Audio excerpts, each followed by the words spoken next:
Amen. Tonight I'm talking to you on strategically developing and reproducing effective, fruitful ministers. Strategically developing and reproducing effective, fruitful ministers. Before I do that, before I go into the real message, I need to make some clarification on what we've learned now for 3 weeks concerning Mordecai. We need to have an understanding so that we know here is what the Bible teaches, here is what the Word of God says, and this is why he did what he did. Learning to be faithful and approved of God demands clarification on some peculiar actions in line with God's commandments. We need to have some clarification on Mordecai's firm stand as revealed in the scriptures. Not what commentaries say, not what we have heard other people say. We ourselves should have understanding. You understand? The stand of Mordecai was actually built on 3 areas of action. We're coming to Esther chapter 3 verses 2, 3 and 4. Esther chapter 3 verse 2. And all the king's servants that were in the king's gate bowed, underline that word, and reverenced, underline that word, Haman. For the king had so commanded concerning him, but Mordecai bowed not, underline that, nor did him reverence, underline that. Then the king's servants which were in the king's gate said unto Mordecai, why transgressest thou the king's commandment? Now it came to pass, when they spake daily unto him, he hearkened not unto them that they told Haman to see whether Mordecai's matter would stand. For he had told them that he was a Jew. Underline that. Why don't you bow? Why don't you do reverence to this man? I am a Jew. Look at chapter 3, chapter 5, verse 9. In chapter 5, verse 9, then Haman went forth that day joyful and with a glad heart. But when Haman saw Mordecai in the king's gate, that he stood not up. That's the third point, that he stood not up, nor moved for him. He was full of indignation against Mordecai. The question is, since he said, I am a Jew, was it forbidden by God that a Jew will not bow to anyone, will not do reverence to anyone, will not stand up for anyone? Not really, not really. Was it idolatry, worshiping idol, to bow down to a person, or to do reverence to a person, or to stand up when an elderly person comes in? Not really. And so we're going to look at the pattern of the Jews, the commandments for the Jews, and the practice between the Jews. We need this clarification because what I've been hearing from teachers and those who answer questions is that because of Exodus chapter 20, that we will not bow down to an idol. That's why Mordecai took his stand. He wasn't going to bow to Haman. Not really, not really. Number one, Jews bowed before their superior. Jews bowed before their superior. We're looking at 1 Samuel chapter 24. 1 Samuel chapter 24, I'm reading here from verse 8. In 1 Samuel chapter 24 verse 8, David also arose afterward and went out of the cave and cried after Saul, saying, My Lord the king. And when Saul looked behind him, David stooped with his face to the earth and bowed himself. If it was wrong, if it was worshiping somebody, David should not have bowed to Saul. You know the story, and you know the situation between them. Bowing to a person in the Jewish practice was not idolatry. In 2 Samuel chapter 24, 2 Samuel chapter 24, I'm reading from verse 19. And David, according to the saying of God, went up as the Lord commanded. And Araunah looked and saw the king and his servants coming on toward him. And Araunah went out and, tell me, bowed himself before the king on his face to the ground. We're looking at 1 Kings chapter 1. 1 Kings chapter 1 verse 23. In 1 Kings chapter 1 verse 23, it tells us, and he told the king, saying, Behold Nathan. Who is Nathan? Tell me out loud. The prophet.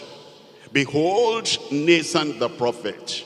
And when he was come in before the king, what did he do? He bowed himself before the king with his face to the ground. Chapter 2. I'm reading from verse 19. Chapter 2 verse 19. Bathsheba therefore went unto King Solomon. That's the mother going to the son Solomon to speak unto him for Adonijah. And the king rose up to meet her. And what did he do to the mother? Bowed himself unto her and sat down on his throne. The throne was there. He was sitting on the throne. The mother came in. He stood up and he bowed to the mother. And then he says he caused his seat to be set for the king's mother, and she sat on the right hand. So number one, it wasn't wrong for a Jewish person to bow to a superior. So you cannot say, I'm following Mordecai. You don't understand Mordecai. He said, I am a Jew, and so I'm a Christian, and I never bow to anyone because that is worshiping idol. No, not really. Number two, he did no reverence to Haman. And even though the threat was there, that Haman got angry, I'm going to destroy this man, and I'm going to destroy all the Jews. Mordecai was still firm in his stand. Why was he firm? Somebody said, because if you do reverence to anyone, you are worshiping that person like God. And if Haman made himself God, we have to resist him. And if anybody makes himself God, how do we know they make themselves God? We must not reverence. The Jews actually reverenced their seniors. Look at 2 Samuel chapter 9. 2 Samuel chapter 9, I'm reading from verse 6. Now when Mephibosheth, the son of Jonathan, the son of Saul, was come unto David, he fell on his face and what? I can't hear you. You don't want to learn the word of God, you're looking at time. Tell me. Did reverence. And David said, Mephibosheth. And he answered, behold thy servant. Mephibosheth looked at David as a senior, as king. And he was just a little fellow. And so he did reverence. We're coming to 1 Kings chapter 1, verse 31. Rightly dividing the word of truth.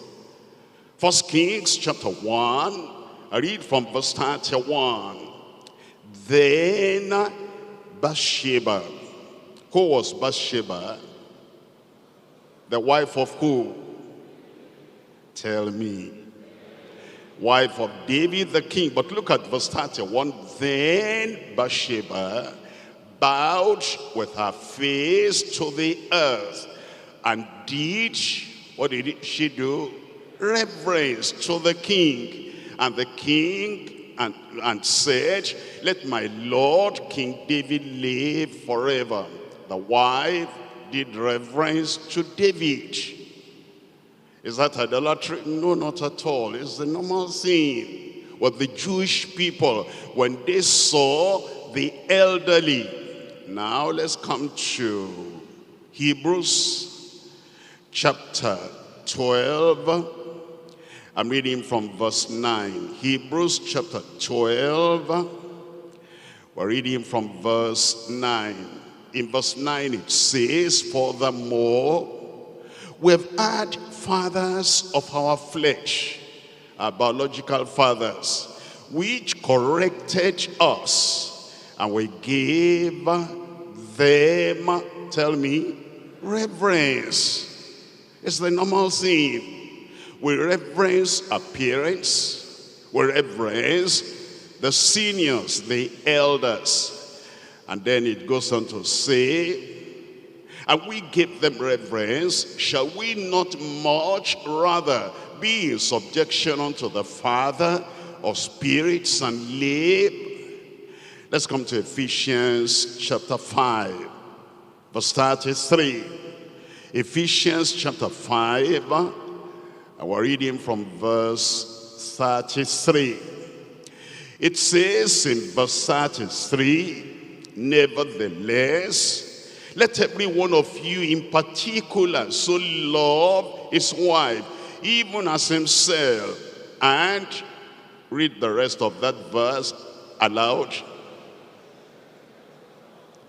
You read that again, 1, 2, 3, go.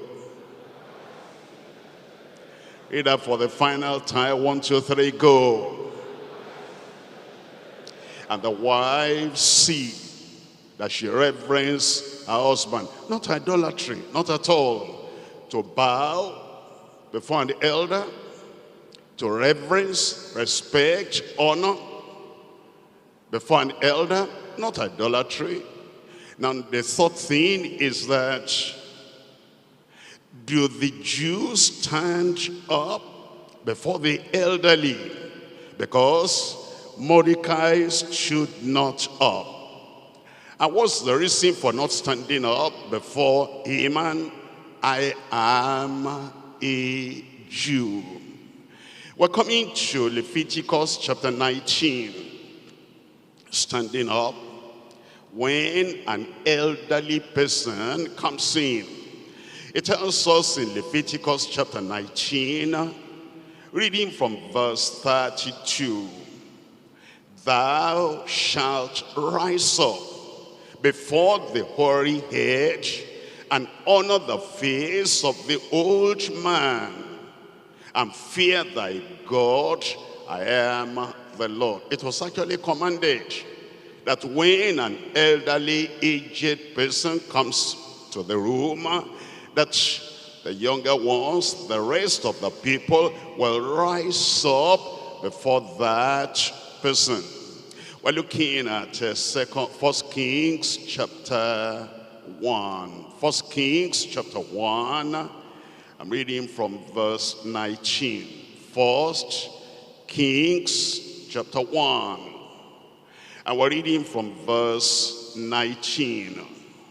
In chapter 2, reading from verse 19. Here is what it says in verse 19. Bathsheba therefore went unto King Solomon to speak unto him for Adonijah. And the king rose up to meet her. He didn't say, I'm sitting on the throne and I'm the number one in Israel. And because of my position, here the mother comes in, and the king rose up to meet her and bowed himself unto her.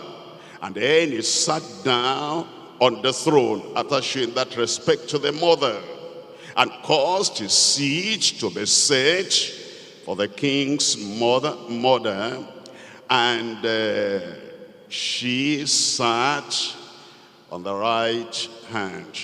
We're looking at Job chapter 29. Job chapter 29. I read here from verse 8. Job 29 verse 8.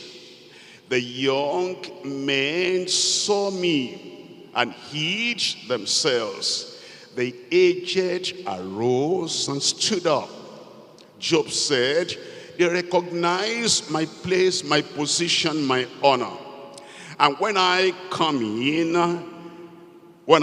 in, they stood up. Let's come back now to Esther. Esther chapter 8. And we're reading from verses 3 and 4. Esther chapter 8, reading from verse 3. And Esther spake yet again before the king. And what did she do? Tell me.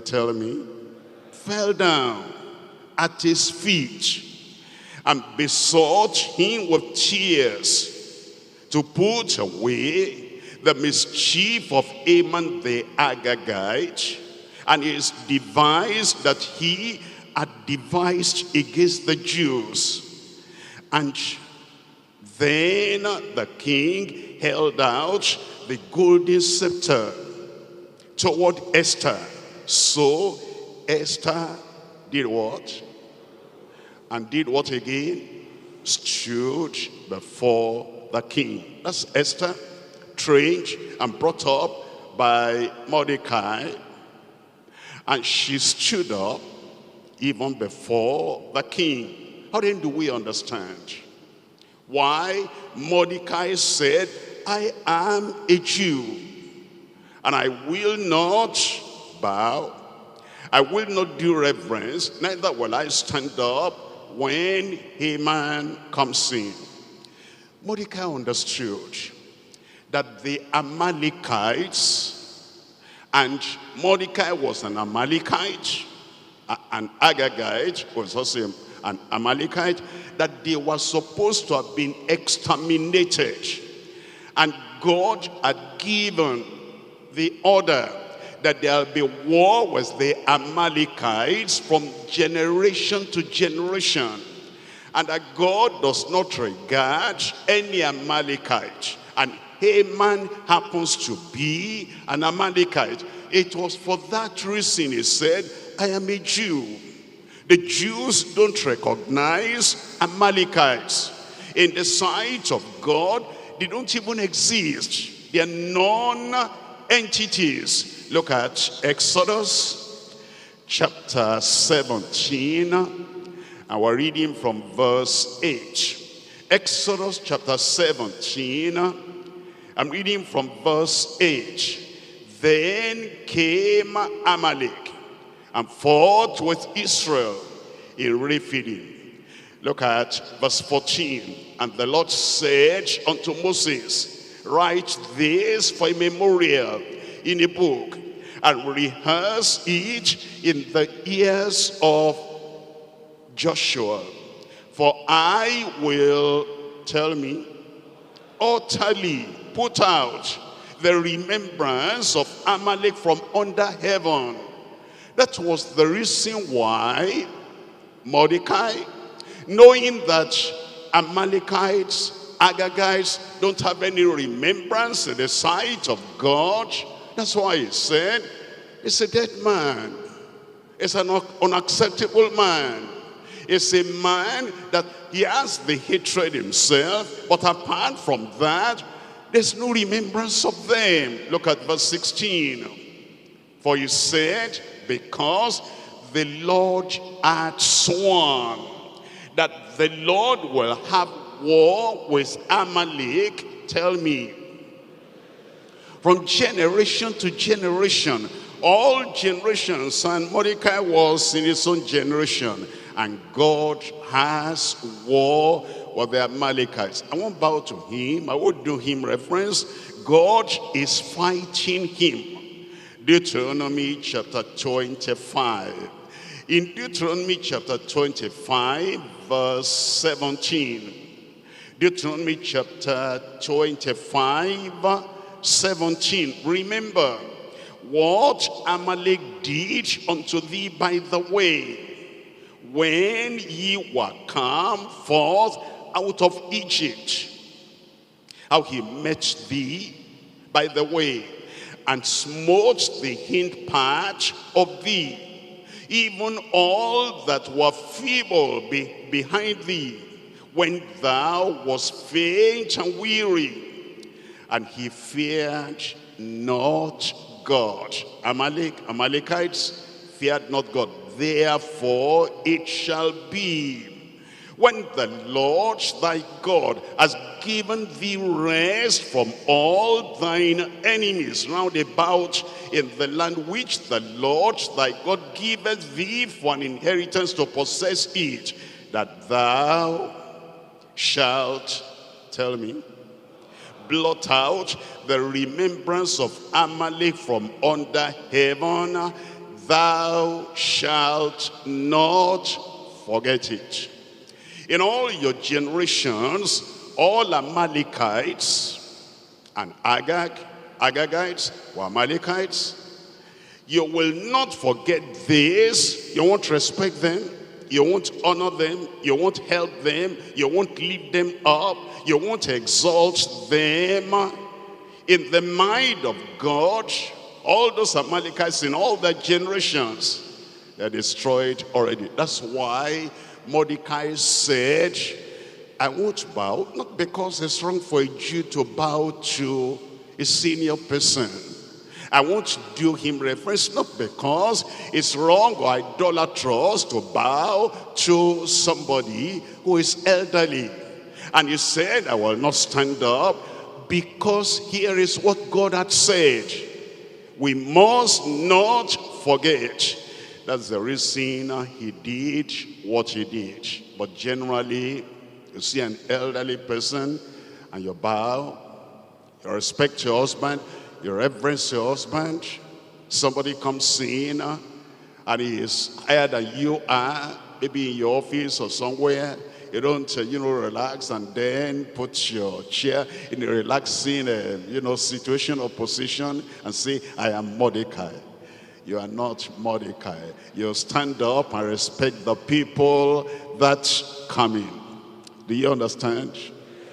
That clarification was necessary. Now, that's part of rightly dividing the word